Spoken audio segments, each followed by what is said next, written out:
Hello दोस्तों, स्वागत है एक बार फिर से साइंस एंड टेक्नोलॉजी की रिसेंटली अपडेटेड क्वेश्चन सीरीज़ में।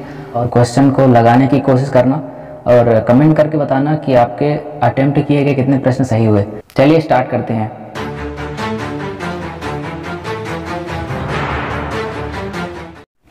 पहला प्रश्न है, what is the pH value of H2O। H2O का पीएच वैल्यू क्या होती है? H2O जल का पीएच मान क्या होता है?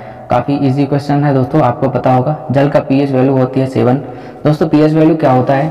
किसी द्रव्य की अम्लीयता या क्षारीयता का पता लगाने के लिए पीएच वैल्यू को यूज़ किया जाता है। पीएच वैल्यू का पता लगाने के लिए पीएच मीटर का उपयोग किया जाता है, जिसमें दोस्तों एक स्केल होती है 0 से लेके 14 तक की स्केलिंग उसमें रहती है। 0 से लेकर 14 तक रहता है। जिनकी पीएच वैल्यू 7 से कम होती है दोस्तों वो अम्लीय होते हैं, और जिनकी पीएच वैल्यू 7 से ज़्यादा होती है वो क्षारीय होते हैं। दोस्तों जिनकी पीएच वैल्यू 0 के पास में होती है वो जिनको प्रबल अम्लीय बोला जाता है, और जैसे जैसे 7 के करीब जाते हैं तो उनको दुर्बल अम्ल बोलते हैं। ऐसे ही 7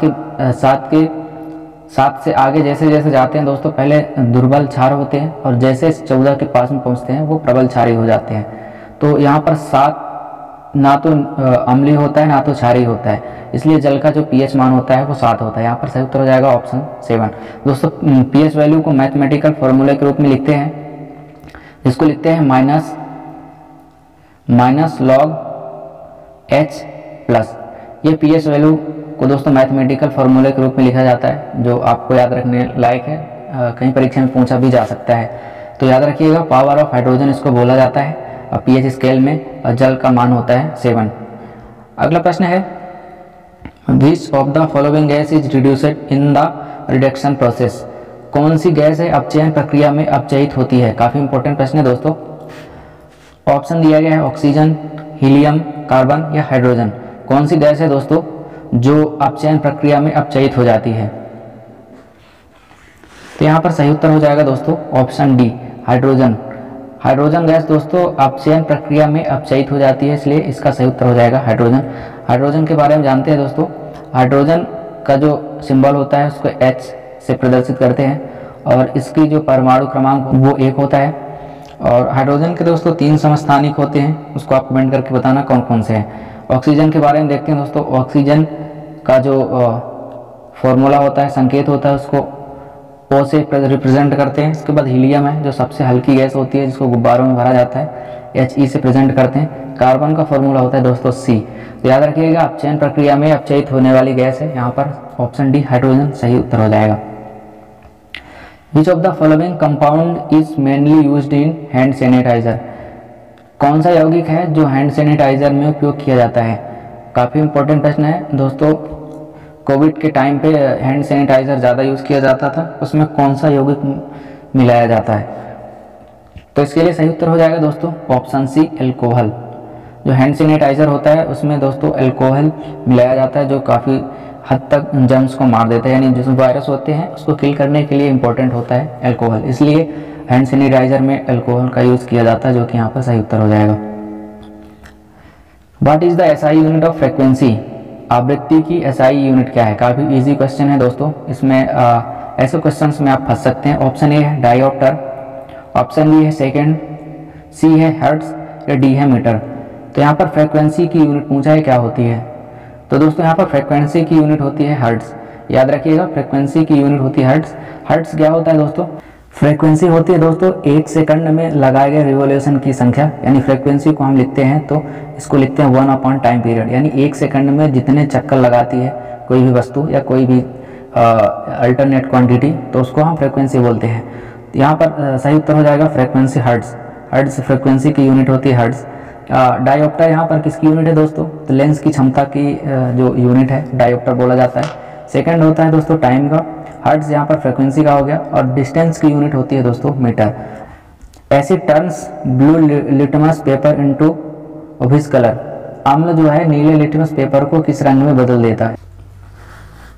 तो यहाँ पर सही उत्तर हो जाएगा दोस्तों अम्ल जो है नीले लिटमस पेपर को लाल में बदल देता है, जो कि यहाँ पर सही उत्तर हो जाएगा। और वही पूछा जाए दोस्तों कि क्षार जो होते हैं वह लाल लिटमस पेपर को नीला लिटमस पेपर में बदल देते हैं। तो याद रखिएगा क्षार की विशेषता होती है वो लाल को नीला में बदल देता है, और जो अम्ल होते हैं वो नीला को लाल में बदल देता है। तो याद रखिएगा यहाँ पर सही उत्तर हो जाएगा ऑप्शन सी। इसके बाद है which of the following enzyme is not present in the human stomach, जो कौन सा एंजाइम है जो मानव पेट में मौजूद नहीं होते हैं। इन चारों विकल्प में कौन सा एंजाइम है जो मानव के पेट में मौजूद नहीं होता है। तो दोस्तों यदि आपने ट्रिप्सिन ऑप्शन लगाया था, बिल्कुल सही उत्तर है। यहाँ पर ट्रिप्सिन हार्मोन्स जो है मानव के पेट में मौजूद नहीं होता है। इसके अलावा जो पेप्सिन हो गया, हाइड्रोक्लोरिक एसिड हो गया, म्यूकास, ये तीनों दोस्तों मानव के पेट में मौजूद होते हैं। तो याद रखिएगा यहाँ पर ऑप्शन डी ट्रिप्सिन एंजाइम जो है मानव के पेट में उपस्थित नहीं होता है। Which of the following glands is present in the human mouth, कौन सी ग्रंथि है जो मानव मुख में मौजूद होती है। तो यहाँ पर सही उत्तर हो जाएगा दोस्तों जो सेलिवरी ग्रंथि है, ये जो मानव के मुख में उपस्थित होती है। याद रखिएगा मानव मुख में प्रेजेंट होती है सेलिवरी ग्लैंड। इसके बाद है name the gland which is present above our kidney, जो किडनी होती है उसके ऊपर कौन सा ग्लैंड उपस्थित होता है। तो यहाँ पर दोस्तों एड्रिनल जो ग्रंथि होती है, एड्रिनल ग्लैंड, यह हमारे किडनीज के ऊपर प्रेजेंट रहती है। तो याद रखिएगा एड्रिनल ग्लैंड यहाँ पर सही उत्तर हो जाएगा। What is the basic unit of our neuron system, हमारे तंत्रिका तंत्र की मूल इकाई क्या। तो यहाँ पर सही उत्तर हो जाएगा न्यूरॉन। हमारे तंत्रिका तंत्र की जो मूलभूत इकाई है यहाँ पर न्यूरॉन, बिल्कुल सही उत्तर होगा। आपने ऑप्शन बी टिक किया होगा तो बिल्कुल सही उत्तर है। What is the basic unit of our excretory system, हमारे उत्सर्जन तंत्र की जो मूलभूत इकाई पूछा गया है वो क्या है। तो यहाँ पर सही उत्तर हो जाएगा दोस्तों नेफ्रॉन। हमारे उत्सर्जन तंत्र की मूलभूत इकाई पूछा गया है तो यहाँ पर नेफ्रॉन सही उत्तर होगा। इसके पहले पूछा था दोस्तों हमारे तंत्रिका तंत्र की मूलभूत इकाई, तो न्यूरॉन याद रखिएगा, और उत्सर्जन तंत्र की मूलभूत इकाई नेफ्रॉन, यहाँ पर सही उत्तर होगा।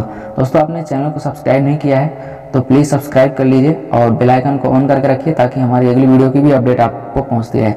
ऐसे दोस्तों वीडियो देखने के लिए हमारे डिस्क्रिप्शन में लिंक दिया गया है, आप प्रीवियस वीडियो को विजिट कर सकते हैं, हमने वीडियो को अपलोड कर दिया है। तरंग दैर्ध्य की इकाई क्या है, what is the unit of wavelength, hertz, dioptre, farad या मीटर। तो दोस्तों तरंग दैर्ध्य की इकाई यहाँ पर ऑप्शन डी मीटर हो जाएगा।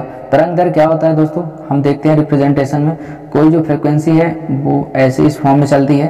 तो तरंग दैर्ध्य क्या होता है दोस्तों, यहाँ से यहाँ के बीच की जो होती है वो डिस्टेंस पूछा जाता है। तो दोस्तों डिस्टेंस की यूनिट जो होती है वो मीटर होती है, इसलिए यहाँ पर तरंग दैर्ध्य की इकाई जो है मीटर यहाँ पर सही उत्तर हो जाएगा। What is the other name of Newton first law of motion, Newton के गति के प्रथम नियम का दूसरा नाम क्या है। Action reaction, change in momentum, law of inertia, constant momentum. जो न्यूटन के गति का प्रथम नियम है उसका दूसरा नाम क्या है। तो यहाँ पर सही उत्तर हो जाएगा दोस्तों लॉ ऑफ इनर्शिया, जड़त्व का नियम। न्यूटन का जो प्रथम नियम था उसके जड़त्व का नियम बोला जाता है। इसके अनुसार कोई भी वस्तु स्थिर है तो वो स्थिर रहेगी, या कोई भी वस्तु गतिमान है तो गतिमान ही रहेगी जब तक उस पर कोई बाह्य बल ना लगाया जाए। ये न्यूटन के गति का प्रथम नियम है, इसलिए इसे जड़त्व का नियम भी बोला जाता है, याद रखिएगा।